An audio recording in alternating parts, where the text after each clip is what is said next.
Buenas noches, chicos. Buenas noches, profesor.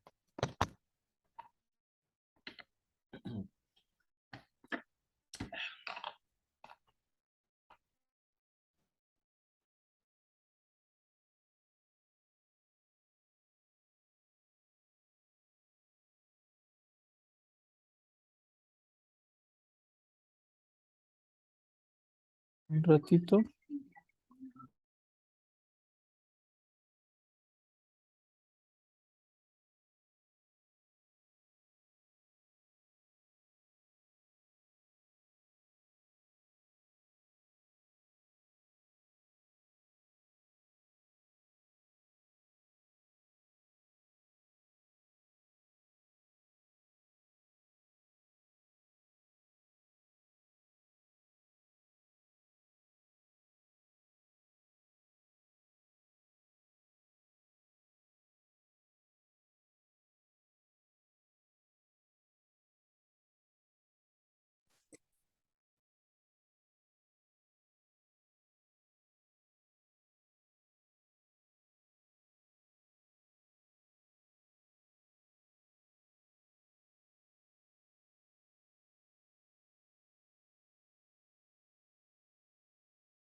Ya les,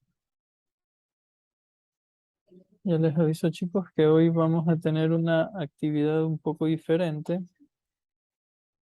Van a darles una charla. Ya les digo bien qué consiste. Dejen que sigan ingresando los demás para que puedan asistir.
A ver, chicos, entonces les digo brevemente qué vamos a hacer el día de hoy. Eh, Vamos a recibir una charla de un ingeniero de otra facultad, ¿no? De la Facultad de Ingeniería Industrial, si no estoy mal. Es un profesor que se llama Ángel Plaza Vargas, ¿no? De la carrera de telemática, ¿no? Y él hizo una exposición, una ponencia en un congreso internacional en este año, una conferencia que se llama Conferencia Iberoamericana en Sistemas, Cibernética e Informática, ¿no? Fue realizada en Orlando, Florida, y él va a hablarles acerca de todo lo que él hizo en su trabajo, ¿no? Entonces un evento un poco académico que sí tiene que ver en algo, ¿no? Con la física de ley, porque también toca temas de robótica y demás.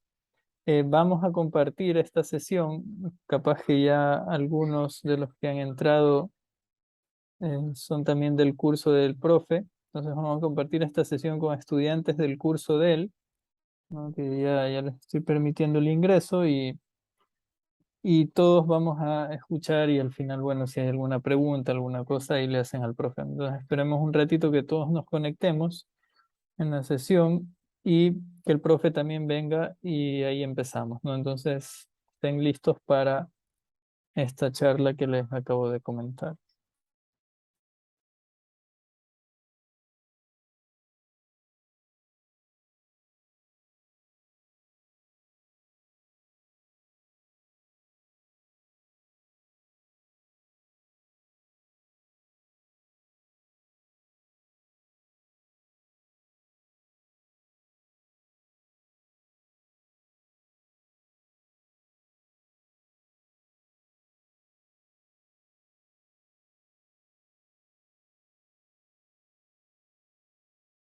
Buenas noches, máster.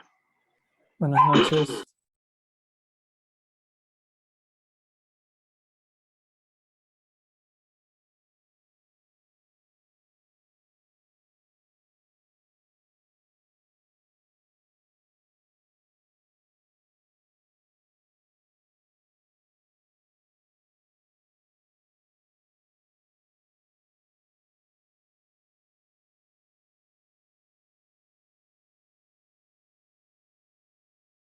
Ahí viene el profe. Como les decía, el profe Ángel Plaza, que es el que va a dar la charla de la cual les hablé, ¿no? Él hizo esta ponencia, déjenme ver si ya se conectó. Ah, aquí está el profe. ¿Cómo está, profe? Buenas noches. Buenas noches, Cristian, ¿cómo estás? Muy bien.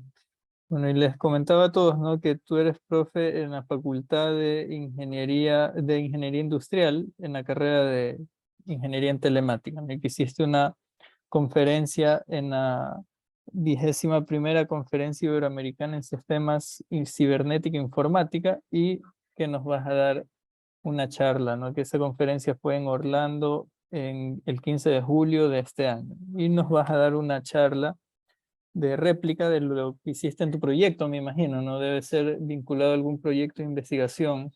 No sé si... Sí, Sí, exactamente. ¿no? Entonces, bueno, el tema que veo que vas a explicar es diseño de prototipo de enjambre de robots como herramienta educativa de bajo costo, ¿no? Y bueno, ahí los objetivos y demás, pienso que mejor tú los irás abarcando. Veo que están Listo. ingresando también estudiantes de tu curso.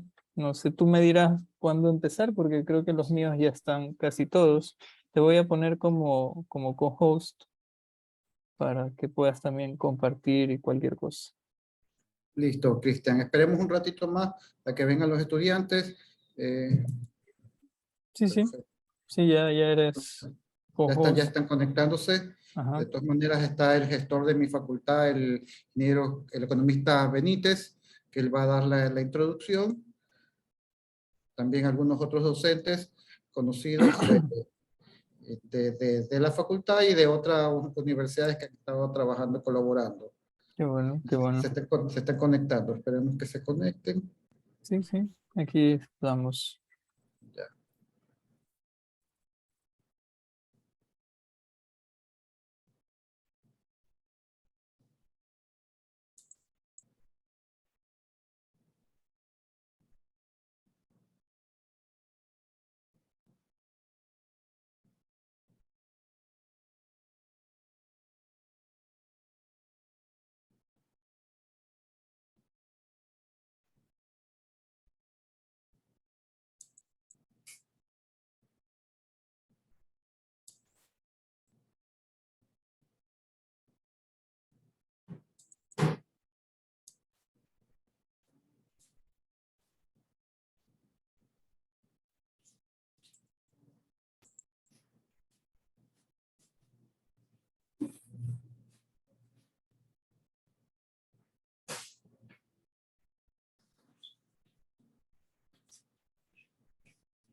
Solo aprovechando este inicio, ¿no? Ya que hay aquí algunos estudiantes míos que tal vez no hayan escuchado bien en el contexto de lo que sí es en la universidad, ¿no?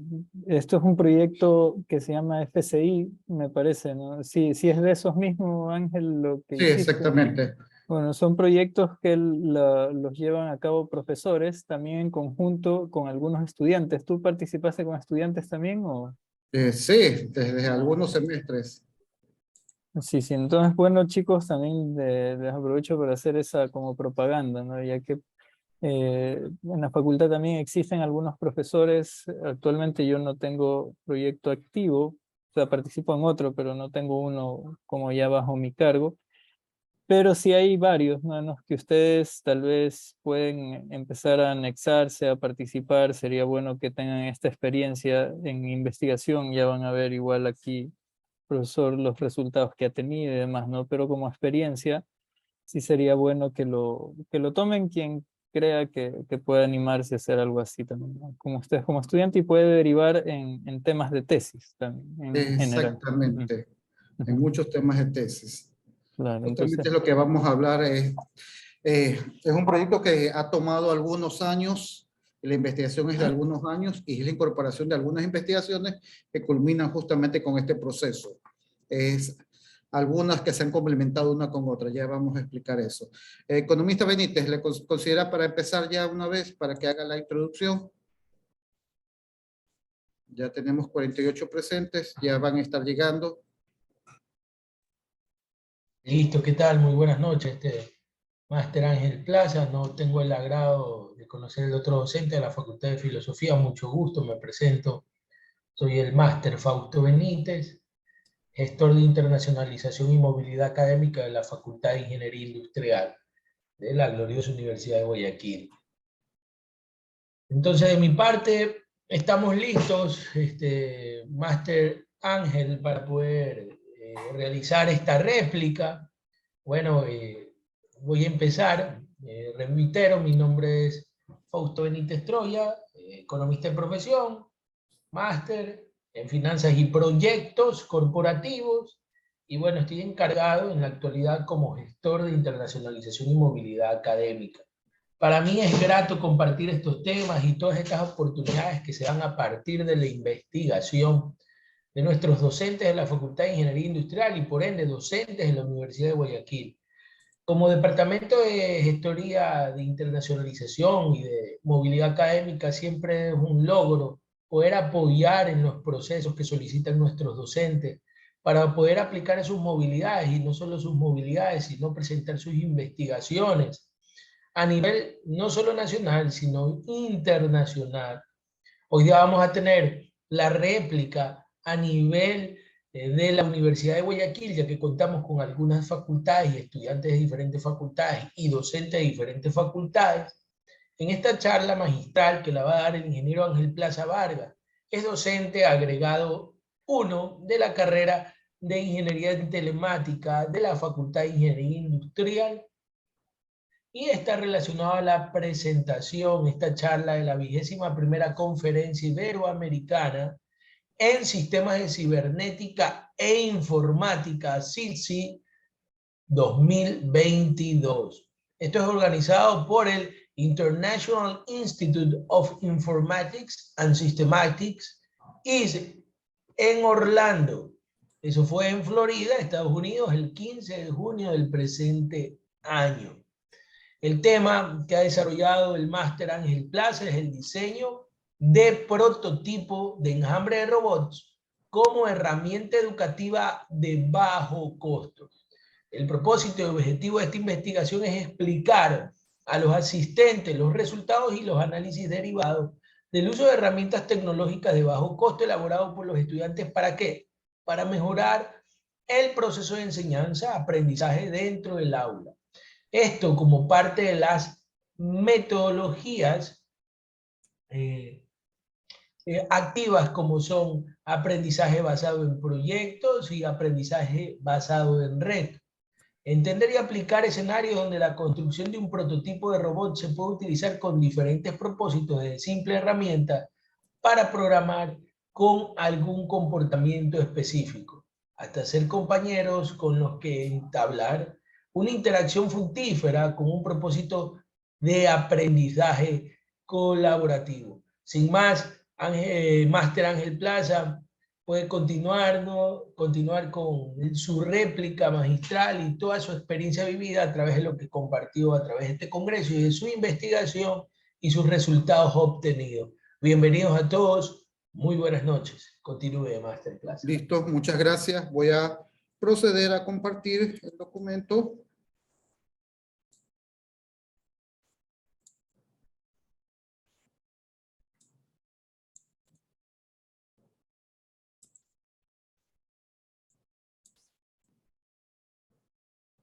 Ya, listo.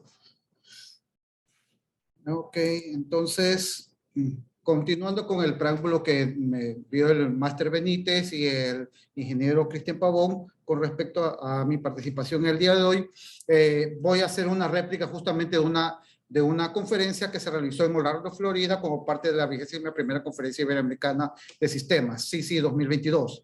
El tema que voy a exponerles justamente se llama Diseño de un prototipo de enjambre de robots como herramienta educativa de bajo costo. Mi nombre es ingeniero Ángel Plaza Vargas, docente de la Facultad Industrial, docente agregado 1.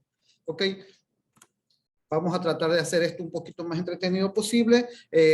Primero, el ámbito sobre lo que estamos hablando. Primero, ¿cuál es el objetivo principal de toda esta presentación? Justamente de toda esta investigación y proceso fue evaluar un prototipo de enjambres de robot. Ya vamos a explicar qué son los enjambres de robot. Y estos enjambres de robot siendo autónomos y ese prototipo, evaluarlo como una herramienta educativa de bajo costo, enfocado al proceso de aprendizaje y aplicación de conocimiento adquirido en un conjunto de materias de la carrera de Ingeniería en Telemática y Teleinformática. Justamente hay un cambio de malla en ambas carreras y involucró varios paralelos de ambas carreras.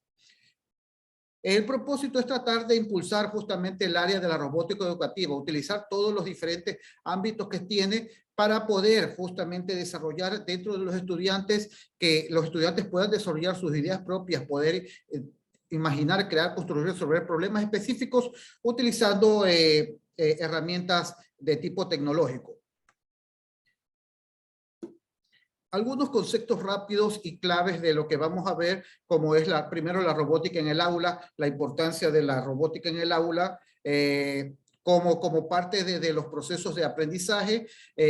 La robótica está relacionada con varias áreas del conocimiento. Entre esas áreas del conocimiento, aquí les muestro una imagen de un bosquejo rápido y sencillo, donde se relaciona con la educación, con el concepto mismo de robótica y con el área de la interacción humano-computadoras y las posibles intersecciones. También existen muchas áreas adicionales como la inteligencia artificial, el arte y otras ciencias adicionales como la física, las matemáticas. En todas ellas se puede involucrar la robótica y utilizar todo ese conocimiento de robótica para mejorar determinados ambientes, determinadas situaciones. Recuerde que en estos momentos estamos en una era donde la tecnología ha avanzado y sigue avanzando constantemente. Muchas de las aplicaciones, mucho del comportamiento del ser humano se realiza a través de aplicaciones y entornos web. Entonces, este proceso de automatización que ofrece la robótica, si bien bien utilizado, debe de poder ayudar en todos los procesos de aprendizaje dentro de los estudiantes.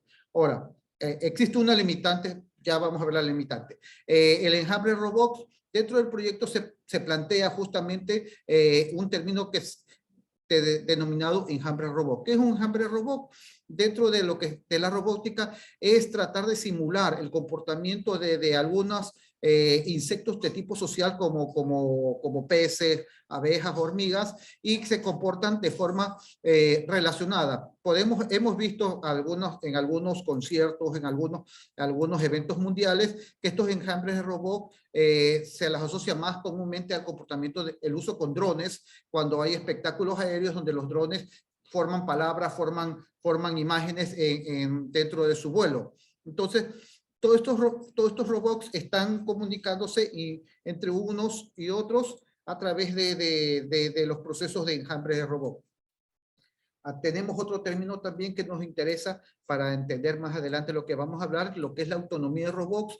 Justamente tenemos diferentes formas de manipular los robots. Algunos de ellos se los hace a través de un sistema de control. En este caso, la autonomía lo que pretende es que los robots puedan tomar sus propias decisiones. Ojo, aquí hay una pequeña línea que tratamos de entender claramente que está involucrado con el término de IA. No confundir con lo que tenga pequeña inteligencia con el término IA. Esta pequeña inteligencia, esta autonomía va relacionada con una programación específica y que el robot cumpla con las especificaciones dadas por el programador. Más no, eso no es inteligencia artificial. Pero entonces, a través de esos movimientos preestablecidos, el robot puede mostrar un tipo de autonomía en las tomas de decisiones.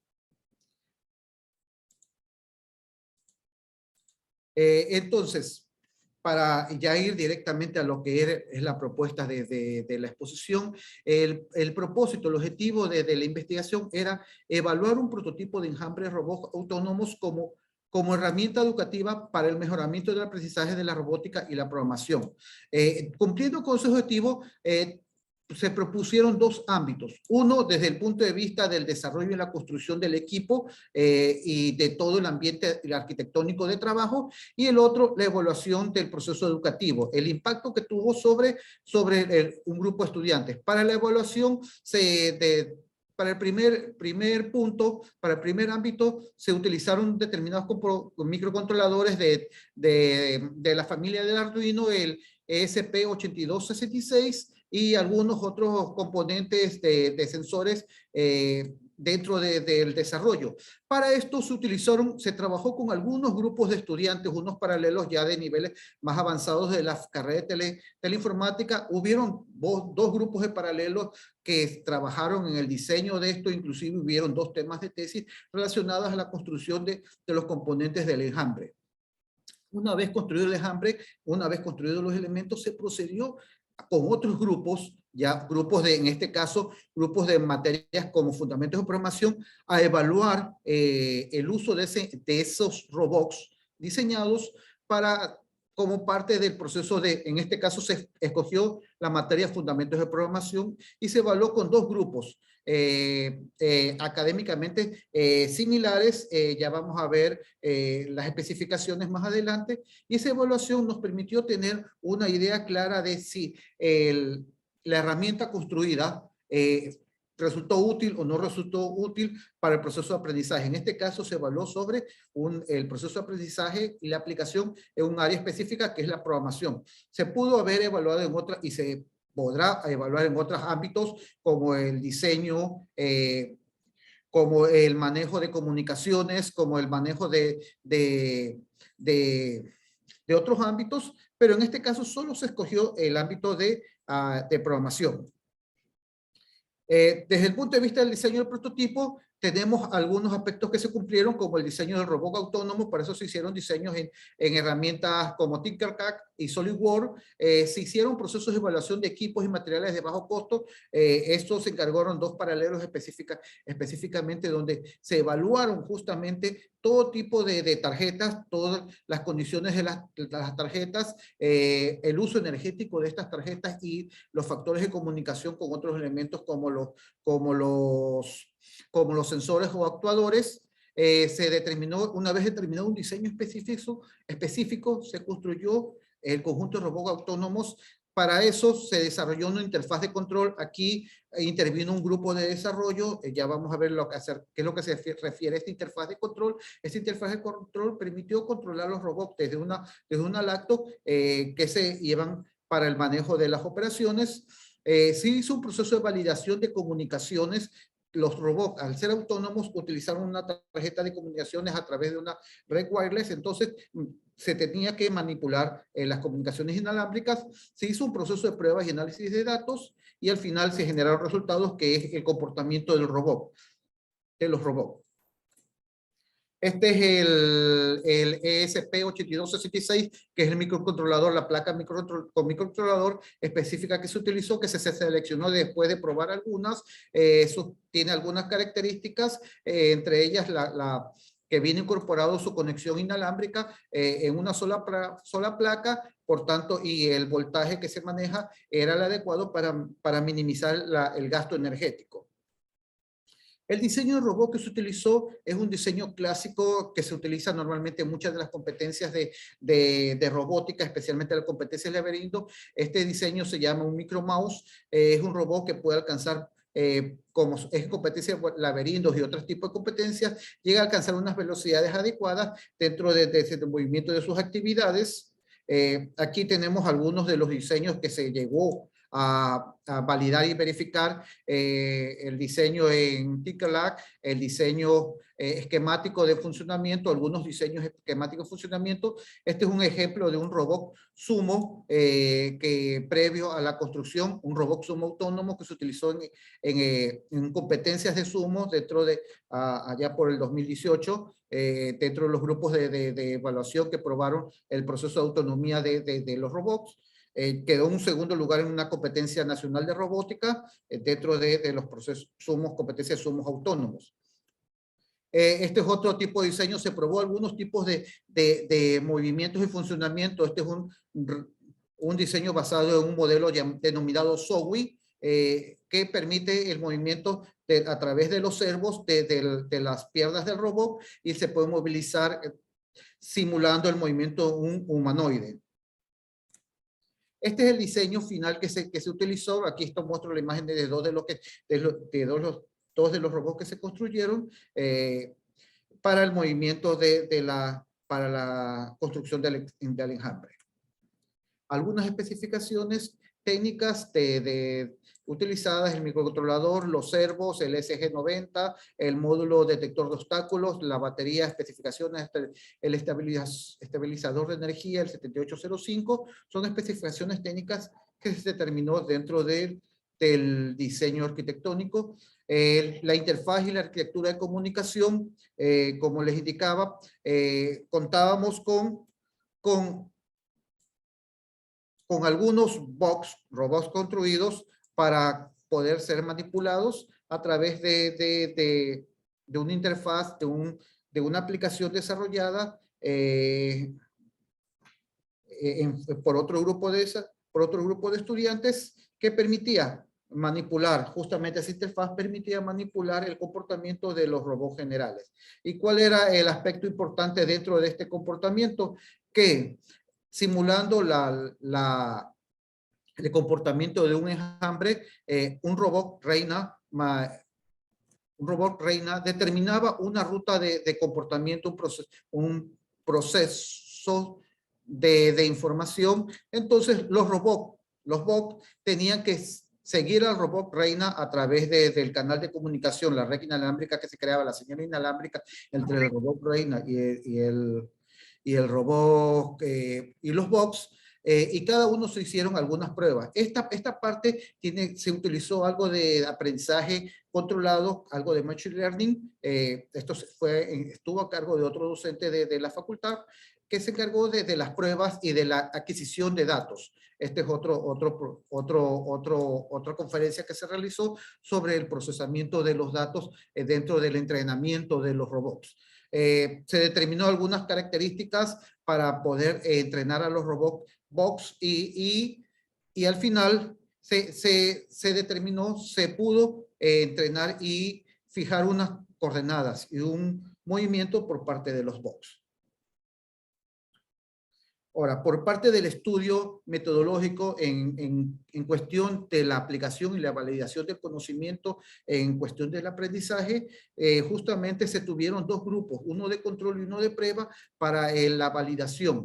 En estas partes del grupo de control de prueba se tuvo un grupo que se denominó Grupo T, que es el que se mantuvo con una metodología tradicional de aprendizaje, que significa la clase normal y tradicional de fundamentos de lenguaje de programación, y un grupo denominado G, que es el de prueba, donde se incluyó algunas características adicionales dentro del procesamiento. ¿Cuál era el propósito final de estos grupos? Los dos iban a tener completado el sílabo correspondiente a la materia, solo que el grupo T iba a utilizar el contenido tradicional, la forma tradicional de enseñar lenguaje de programación. El grupo G, dentro del uso de algoritmos, del aprendizaje de los algoritmos, iba a utilizar estos robots como parte de sus prácticas. Ya para ellos se les entregaba ya los robots funcionales, se les entregó los robots listos y ellos tenían que programar simplemente las órdenes correctas para que ejecuten las actividades. Entonces, entre esas actividades del proceso metodológico, ellos tenían que hacer un reconocimiento de módulos, aspectos técnicos del robot Reina, reconocimiento de módulos, aspectos de los bugs, pruebas de códigos, esa es la parte más importante que tenían que estar involucrados. El uso de código para el manejo de datos de los sensores a emplear, se les indicó cómo utilizar el código, vieron que como el lenguaje C, el uso del lenguaje C era esencial para el manejo de este microcontrolador basado en Arduino, y algunas pruebas y correcciones, de tal manera que los dos grupos cumplían su ámbito contemplado en el sílabo, pero cada uno utilizaba un proceso metodológico diferente. Como parte del proceso de evaluación se utilizó una matriz de referencia a sus escalas del cuestionario MSLQ, con 15 indicadores, 5 de motivación, con metas intrínsecas, resolución de problemas, control de tareas y autoeficiencia, 9 estrategias de aprendizaje y una de personalización del aprendizaje. Aquí, esta es una fotografía de justamente este grupo se encargó de la construcción de uno de los prototipos, de los diseños de los prototipos. Ya todos ellos ya están egresados y graduados. Algunos de ellos se encargaron como tema de tesis dentro del planteamiento de los prototipos y el proceso autónomo de algunos de los robots. Entonces, como resultado de todos estos componentes, aparte de eso, de la evaluación dentro de clases, se incluyó una serie de preguntas, un cuestionario a ambos grupos para saber cómo habían sentido el proceso de aprendizaje. En uno con metodología tradicional y otro implementando metodologías activas dentro del desarrollo del aprendizaje. Los primeros resultados que nos dieron es sobre si la percepción que tenían ellos mismos, si aprendieron sobre el tema tratado, que en este caso el tema tratado era la parte del lenguaje de programación. Entonces, los del grupo se puede evaluar directamente que están de acuerdo justamente en este ámbito, totalmente de acuerdo. Hay una gran cantidad de estudiantes que vieron que a través del uso de metodología activa, esta metodología activa involucra el aprendizaje basado en proyectos, en vez de ser simplemente una clase regular donde simplemente hacían un lenguaje, el uso de un algoritmo y no veían una aplicación práctica real. En este caso, como tenían ya el robot, ya podían ver el funcionamiento del robot cuando involucraban su codificación. Entonces, muchos del grupo de G, que es el de prueba, justamente estuvieron de acuerdo, estuvieron justamente la percepción de que sí tuvieron un conocimiento agregado esencial. También desde el punto de vista de la dimensión motivacional, se puede notar, hay una clara tendencia del grupo de prueba de que tienen valores positivos superiores al grupo de control, a excepción justamente del control de las actividades y tareas, que aquí las tareas se volvieron un poco más complejas al tener que involucrarse con el manejo de los robots. Pero en cambio en las metas, la conceptualización que obtuvieron al poder resolver problemas fue sumamente positiva. En cuanto a la dimensión estratégica de aprendizaje, el grupo se puede notar si hay una pequeña tendencia, pero positiva con respecto al grupo de prueba. Con respecto a la tendencia se marca más en cuanto a organización, procesamiento crítico. Dentro de esto, también la parte de elaboración de conocimiento es bien cercana dentro del manejo del tiempo. Recuerden que aquí en cambio tenían que trabajar con el robot y tenían que esperar que el robot cumpliera con el movimiento adecuado. Por tanto, los dos están muy cercanos entre uno y otro. En cambio, el aprender en grupo se vio un cambio bien notable dentro de este proceso de estrategias de aprendizaje. Entonces, como conclusión de esto, como parte de los resultados finales del proyecto, se obtuvo bastante bastante información en cuanto a la percepción de los estudiantes sobre el conocimiento que habían adquirido. Como se pudo ver, el 54% de los estudiantes del grupo de control se mostraron satisfechos con el conocimiento adquirido, en cambio siendo el 86% el grupo de prueba que estaban satisfechos con el conocimiento adquirido, que es el 65 más este 21% que estaban acá. En cambio, en cuanto al rendimiento académico, con respecto a la información, sí se notó una clara diferencia a favor del grupo de prueba, en el control de las actividades, el conocimiento que se ganó en cada una de las actividades.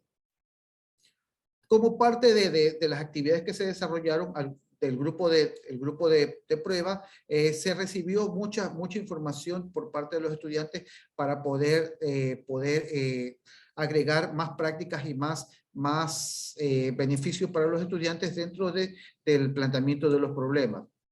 Esto permitió justamente desde el punto de vista de ellos desarrollar actividades grupales más eficientes y con evidencias más creíbles. Recuerden que en este caso tenían que generar el movimiento de los box. Se cumplió con la propuesta de evaluar microcódigos. En esencia, como es lenguaje de programación, la idea era que pudieran evaluar el microcódigo en un ambiente de prueba, por eso ese era básicamente el aprendizaje basado en prototipos y proyectos dentro de la programación de elementos del enjambre. Ellos utilizaron los enjambres y fue funcional. Como planteamiento se pretende que en un próximo estudio se modifique algunos parámetros de la arquitectura de comunicaciones de los robots utilizando ya no una red, no un factor de comunicación cliente-servidor, sino a través de una arquitectura P2P donde cada uno de los componentes pueda convertirse en reina en algún momento. Pero esto es un proceso más adelante, cuando podamos tener volver a la situación presencial. Bueno, dudas, preguntas, comentarios, estudiantes, compañeros. Chicos, no sé si tengan alguna duda. Yo voy a empezar preguntándole algo, profe. Lo del bajo costo, en sí, los estudiantes tendrían que pagar algo, o licencias, o temas de ese tipo. ¿Cómo sería? Justamente el aspecto del bajo costo es cuando comenzamos a participar en los concursos de robótica a nivel nacional, nos encontramos que había varios ámbitos de participación, especialmente en las escuelas y colegios. Muchas escuelas y colegios que utilizaban como elemento de aprendizaje de robótica dentro del aula, utilizaban los componentes de Lego. Un componente de Lego, el costo de un componente Lego, solo un componente Lego y ciertas partes del componente Lego, estamos hablando de un costo de $600 a $800. El Mixtor, que sirve para justamente procesos de aprendizaje de robótica y de programación y de otras áreas, está costando aproximadamente unos $600, dependiendo de dónde lo compren y la oferta que se encuentre. Si unidad educativa quiere tener justamente un laboratorio de robótica, ¿qué le costaría? Digamos que quiera tener 20 robots para poder hacer pruebas, debería hacer una adquisición con un costo de unos 600 por 20 para poder tener un componente, aparte de los componentes en caso de que se dañen.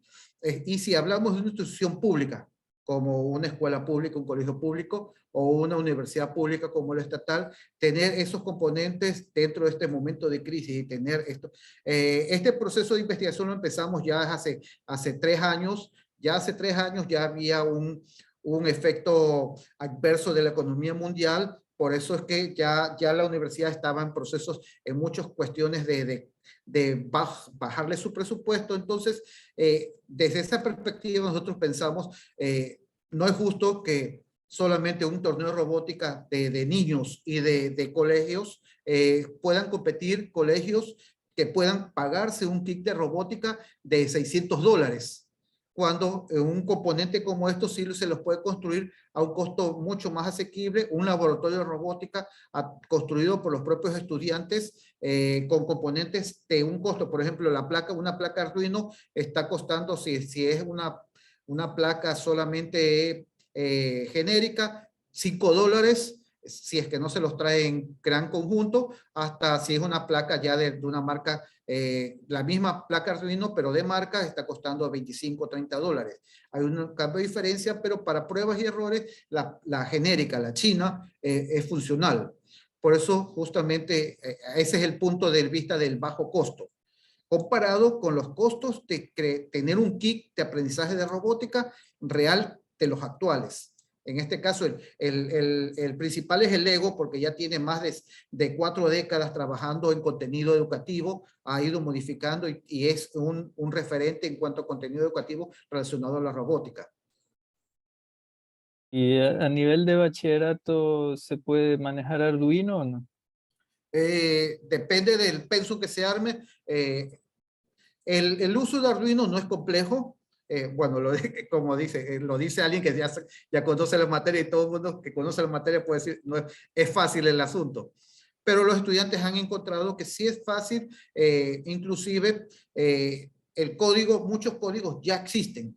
Y es simplemente de interpretar los códigos, modificarlos, ciertas modificaciones y poderlos utilizar. Y sí se puede utilizar componentes como estos Arduino, preparándolos, obviamente, para algunos que tienen dificultades en el área, porque aquí entra otra área. Cuando utilizas Arduino, tienes que tener ciertos conocimientos de electrónica. Algunos, la cuestión de electrónica en los colegios, a excepción de los colegios técnicos, no conocen nada de electrónica. Inclusive aquí, saben que la Universidad de Guayaquil no es una universidad completamente técnica, sino es una universidad que tiene diferentes aspectos. Entonces, el aspecto de la materia electrónica, como si no se le encuentra en muchas facultades. Asimismo, en muchos colegios no podemos ver componente electrónica, pero sí se puede preparar. Inclusive el municipio está haciendo campaña para el uso del aprendizaje o el conocimiento de principios de robótica, con componentes de bajo costo. Ese siempre es apuntar a eso. Utilizar ya componentes creados y ir apuntando hacia el ganar el conocimiento en cuanto al desarrollo de la programación y la lógica. Okay. No sé si alguien más, chicos de mi curso o de algún otro curso que quieran hacer alguna pregunta o intervenir o algo, o los profes que también están. El estudiante Holguín parece que quiere decir Sí, algo. buenas noches. A mí me parece interesante lo de la parte del trabajo colaborativo, cuando mencionan la parte que mencionaba que era más justo, porque ahí se evidencia la participación de cada estudiante. Exactamente, eso es un propósito.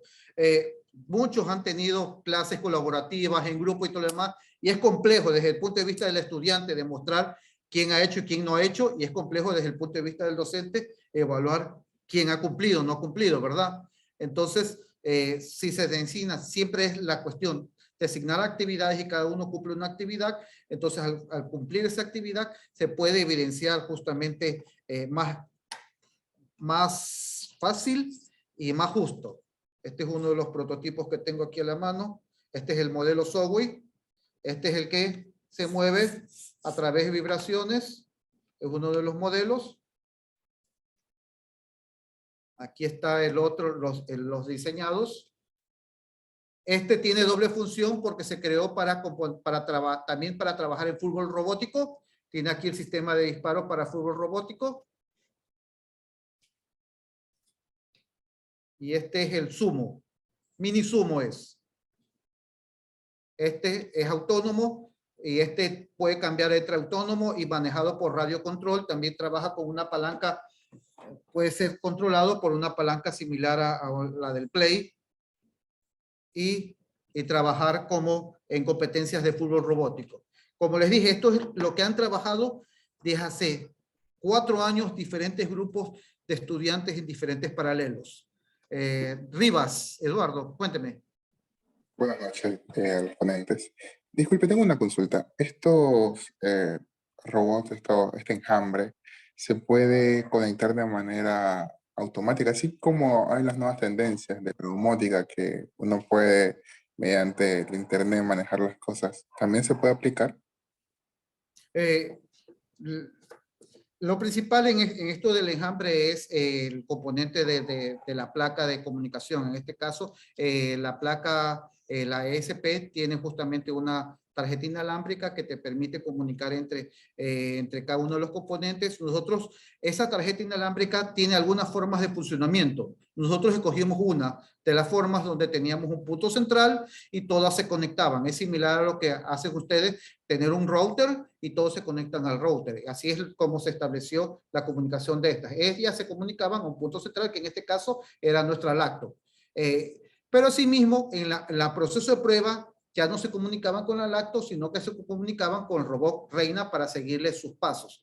Ahora, igual como todo lo que implica lo que es Internet de las cosas, todo el uso de Internet y el uso de todo factor de comunicación inalámbrica es lo que se trata de potenciar y es lo que indica lo que es la industria 4.0 y el uso de todo esto Internet de las cosas. Sí, se puede utilizar bajo ese contexto, pero justamente teniendo las suficientes medidas de seguridad, porque no quieres tener una señal abierta para que después te falle algún componente. Sí, buenas. Tengo una pregunta, Jaime Buenas. Barrazueta. ¿Qué llegase a pasar si la que manda a los otros robots llegase a fallar, ¿no? O sea, ¿cuál sería el procedimiento? Es lo mismo, como les dije, dentro del ámbito de la robótica se trata de simular todos los aspectos de un enjambre de insectos normales. ¿Qué pasa si una reina abeja no está? ¿O qué pasa si una reina de un enjambre de hormigas no está o comienza a fallar? El enjambre la sigue a donde vaya fallando. Y justamente la programación está puesta de esa manera. No está corregido todavía. Esos son otros aspectos que se deberían corregir. Por eso se piensa hacer más adelante, como les decía, inicialmente teníamos una reina y los enjambres y los box que seguían a la reina. En cambio, dentro del otro aspecto de comunicación, pensábamos que todos en algún momento, por eso teníamos pensado cambiar el factor de comunicación a una red P2P, para que todos en algún momento se comportaran y si era la necesidad se comportaran como reina. Alguien asumiera el control dentro del enjambre. Por el momento esa parte no estaba programada porque era desde el aspecto más básico, por el momento.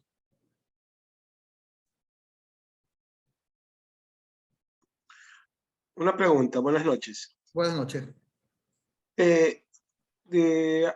No sé si en el futuro o mientras están trabajando, ¿qué hay de cierto en cuál a nivel de robótica? Ahorita, por ejemplo, lo que usted ha presentado, bueno, el hombre tiene que manejarlo, ¿no? Entre un control remoto o a distancia. Pero que el robot, no digo que piense, o que ningún robot piensa, pero quizás se le dan las secuencias o qué hacer. Podría hacerlo autónomo, o sea, por él mismo, o necesariamente siempre va a haber una persona que lo guíe. A ver, no, lo que está explicando, por ejemplo, este es un sumo y este sumo es autónomo. ¿Qué es lo que hacemos nosotros en esta competencia de sumo? Lo colocamos en el dojo y el robot tiene un conjunto de sensores, tiene sensores en la parte superior frontal, tiene sensores en la parte inferior. Entonces, el dojo es un círculo de unos 50 centímetros de diámetro que los sensores de abajo le impiden que se caiga del dojo porque si no pierde, y los sensores de al frente, aquí nos faltó ponerle sensores laterales por cuestión de costo, solo le pusimos sensores en la parte frontal. Entonces esos sensores, estos sensores es lo que simulan nuestra vista. Entonces el sumo, este robot sumo, comienza a moverse y detecta un rival enfrente y ¿qué es lo que se hace? Se abalanza. Aquí entra muchas condiciones de física que justamente es lo que está en el paralelo de la clase del ingeniero Pavón, donde el centro de masa es importante, la velocidad que imprima para poder botar al otro robot. Hay una limitación de peso, así que el peso ya está controlado. Ahora, en este caso, este sumo es autónomo. Se denomina autónomo y asimismo los box son autónomos porque inicialmente se le enseña a tomar decisiones, pero a través de un conjunto de parámetros. Pero una vez que aprendieron ese conjunto de parámetros, ya comienza a seguir al robot reina porque ya aprendieron que debe seguir al robot reina. Ese es el proceso. ¿Ok? Pero eso solo es autonomía basada en un conjunto de reglas. Nada más, no es inteligencia artificial. Lo más adelante, ya que tome sus propias decisiones, ya eso es un más complejo, ya implica que él ya esté autoconsciente de sí mismo y que pueda decidir, ya no quiero seguir la reina, quiero liberarme y ser rebelde, pero en este momento la autonomía es basado en un conjunto de reglas, en una programación específica, nada más. Gracias. Listo. Rivas, Eduardo. Una consulta. Hablando de ese tema, en seguridad informática, no tengo muy bien claro, ¿se puede utilizar este concepto de, como usted dice, usted habló de que el robot, si desea, puede llegar, o bueno, en este caso el bot, si desea, en cierto punto, ser reina para guiar y entiendo el parámetro. Pero se puede aplicar esto en, no sé, en la defensa de un software que está siendo vulnerado, este mismo concepto. A ver, lo que decía era que todavía no lo tenemos eso hecho, pero más adelante lo que teníamos estipulado es, primero teníamos que cambiar la arquitectura de comunicación. Todo depende de la arquitectura de comunicación, porque en este momento la arquitectura estaba puesto de que solo un punto era punto de contacto y los otros simplemente se enlazaban a ese punto de contacto. Entonces esa arquitectura de comunicación solo permitía una forma de trabajo, que era la reina y el enjambre. En cambio, más adelante teníamos que primero cambiar la arquitectura de comunicación, que ahí es donde se tiene que tener mucho cuidado. Y si estamos hablando de otros ámbitos que no son robótica, el cambio de arquitectura de comunicación implica que la persona que esté haciendo esos cambios conozca bastante seguridad informática. En caso de que sea una casa o que sea de alguna empresa, no vas a hacer el cambio de arquitectura de comunicación porque sí, tienes que estar seguro de que estás manejando correctamente un router. No es que vas a poner en tu casa un router y vas a dejar con la clave de por defecto. Ese es el principal falla de seguridad de todo hogar. Y si hay gente que ha dejado eso, pone la clave de contraseña del router 1, 2, 3, 4 y 5. O la típica clave Dios, emperador, son palabras. Hay un diccionario que indica en español, inglés y todos los idiomas que te indica cuáles son las claves por defecto que la mayoría de la gente utiliza, y ese diccionario en un ataque de fuerza bruta puedes atacar rápidamente un ataque de diccionario o un ataque de diccionario que es mucho más eficiente, y si la persona no conoce mucho informática, no está muy segura, normalmente ponen las mismas claves siempre. Entonces, esa es una situación. Ahora, el esquema de comunicación que les planteaba es que más adelante, cuando se plantee una arquitectura diferente, de acuerdo a lo que nosotros le programemos, ojo, aquí es de acuerdo, ellos no van a tomar la decisión, al final es una programación que tienen, uno de los robots tendrá que tomar la decisión de alguna forma, y esa es una programación que también tenemos que configurarle, y una toma de decisión. ¿Quién es el que asume el poder? A lo mejor le damos en función del número que tienen, a lo mejor el que esté mejor o bajo ciertas condiciones, entonces uno de ellos tomará la decisión de autoproclamarse reina.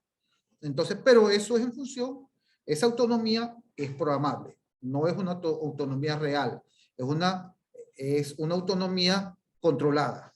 Ok, en la parte de seguridad informática es mucho más complejo, porque acá si algo falla, nadie pierde nada. En cambio, seguridad informática en tu hogar, en tu computadora, donde manejas tarjeta de crédito, manejas cualquier transacción, es complejo manejar esas condiciones. Yo tengo una pregunta. Me di cuenta que cuando usted ponía, había una gran diferencia entre la enseñanza-aprendizaje tradicional y con el nuevo implementando este proyecto. Ahora mi pregunta es, ¿cuáles serían esas barreras a derrumbar para que este proyecto o esta forma de enseñanza se vea aplicado dentro de las instituciones públicas? Todo nace como el producto clásico, el costo. Como les dije, un ejemplo que les daba bastante y que uno cuando busca la información de Legos, uno descubre que Legos estuvo trabajando desde los años 50 con metodología de enseñanza. Probó muchas metodologías hasta que encontró un paradigma que se adecuó a sus prototipos y que ellos pudieron imponer dentro del proceso de enseñanza. Entonces, ¿por qué? Porque las limitaciones del prototipo, las limitaciones del conocimiento del background previo que tengan los estudiantes es importante. Como le decía al ingeniero era que no todos los colegios ven electrónica. Entonces, yo no puedo pedirles a todos que cambien un sensor. Y cuando de repente todo el mundo va a tener miedo de cambiar el sensor y dañar. Y dirá, chuta, sí, ¿cuánto vale ese sensor? Vale $5. Voy a dañar ese sensor de $5 y voy a tener que reemplazarlo. Entonces, eso es un miedo. Inclusive en carreras técnicas ocurre. En muchas de las facultades que dan carreras técnicas, cuando ven electrónica 1, electrónica 2, cuando hacen grupos de trabajo, muchos sabrán que no todos meten mano al protoboard. Algunos están simplemente aplaudiendo, mientras otros son los que más saben y comienzan a meter mano al protoboard. Y eso es lo que se quiere romper. Esa es la primera brecha que se quiere romper. Perder el miedo. Sí, va a costar dañarse, pero el componente es de bajo costo. Entonces, el componente valdrá 30 centavos, así que si se daña, son 30 centavos que estás perdiendo, no estás perdiendo $5. Por ejemplo, en la Facultad de Industrial tenemos los Elvis. Cada uno de esos Elvis para aprender electrónica están costando entre $4,000, $5,000. De los 10 que había, ya solo quedan 6. Ya 4 se dañaron y el mantenimiento es sumamente alto. En cambio, hay un proyecto que justamente el ingeniero Pavón colaboró conmigo en ese proyecto, era construir una placa que simule los elementos de National Instruments y los Elvis para que el estudiante pueda aprender electrónica y utilizando hardware de bajo costo. Asimismo, siempre la tendencia a utilizar hardware bajo costo, podamos aprender y dañar, porque al final todo se aprende dañando. Especialmente en el área electrónica. No puedo asegurar, nadie puede asegurarte que si vas a trabajar en un protoboard, en un proyecto electrónico, no vas a quemarse algo, no va a dañarse algo. Si se quema es donde vas a aprender que no debes utilizar el transistor, se conecta de esa manera y no de esta forma como lo estabas conectando. ¿Y cómo lo aprendiste y cómo va a quedar grabado en tu cabeza? Porque lo dañaste y lo quemaste en algún momento. Entonces, ese es un proceso que realmente implica mucho, pero debe de desarrollarse. Entonces, nuestra propuesta justamente es disminuir el costo de la herramienta. Recuerden que hay varias rutas para aprender. Tú puedes aprender a través de una clase teórica viendo puros videos de YouTube y dices, ya aprendí. Pero no es lo mismo que sentarte, tener el protoboard, ir a hacer los circuitos electrónicos y ver que funciona.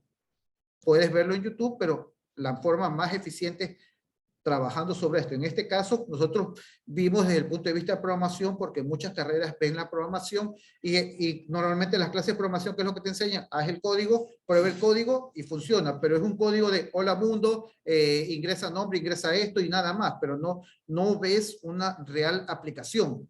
Hasta cuando ya estás en los últimos semestres donde ya ves la aplicación porque ya estás haciendo un website, un portal o un servicio o algo, una aplicación real.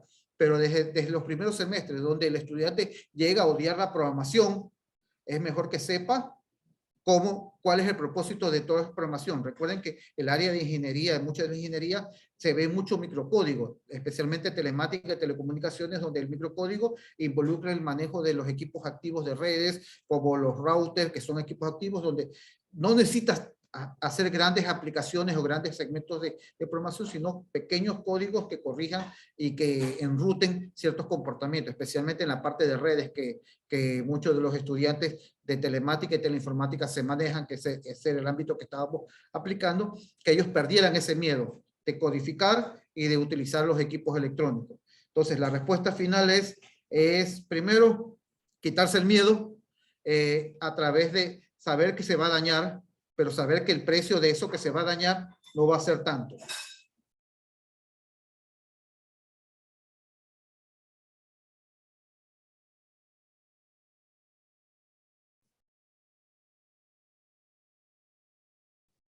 ¿Listo, jóvenes? Entonces, compañeros docentes, jóvenes, quiero agradecer mucho su intervención, su presencia aquí. Muchas gracias. Muy agradecido eternamente. Cristian. Muchas gracias, Ángel, a ti más bien por haber compartido los resultados y bueno, como les decía, a los chicos también sirve como para, primero que se vayan también empapando, ¿no? de todas las cosas que tiene la universidad, luego motivarse para, como ven, todos estos proyectos pueden derivar tranquilamente en una tesis de alguno de ustedes a futuro o algo así, y colaborar en proyectos son ya cosas más reales, como decías tú, no salir un poco de la teoría, ir a la práctica, resolver un problema y así se aprende más a veces, ¿no? Que solamente en un salón de clases. Y nada más de mi parte, te agradezco, y las puertas de la facultad de acá siempre abiertas, ¿no? Para cualquier colaboración futura que se quiera hacer. Listo, muchas gracias. Nos vemos entonces. Listo.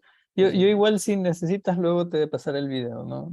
Sí, envíamelo, sí lo Sí, sí. necesito como parte de esto, las evidencias. Listo. Muchas gracias, Cristian. Listo, pasen bien. Chicos, igual los de mi clase, ¿no? Ya todos podemos seguir desconectándonos si desean, y ya ahí les he de avisar cualquier cosa en Gracias. la semana y nos vemos la siguiente clase. Pasen bien. Gracias, Máster. Buenas noches. Gracias, Pasen Máster. bien. Buenas noches. Gracias, Máster. Gracias, Buenas Máster noches. Ángel. Buenas noches. Gracias, Máster.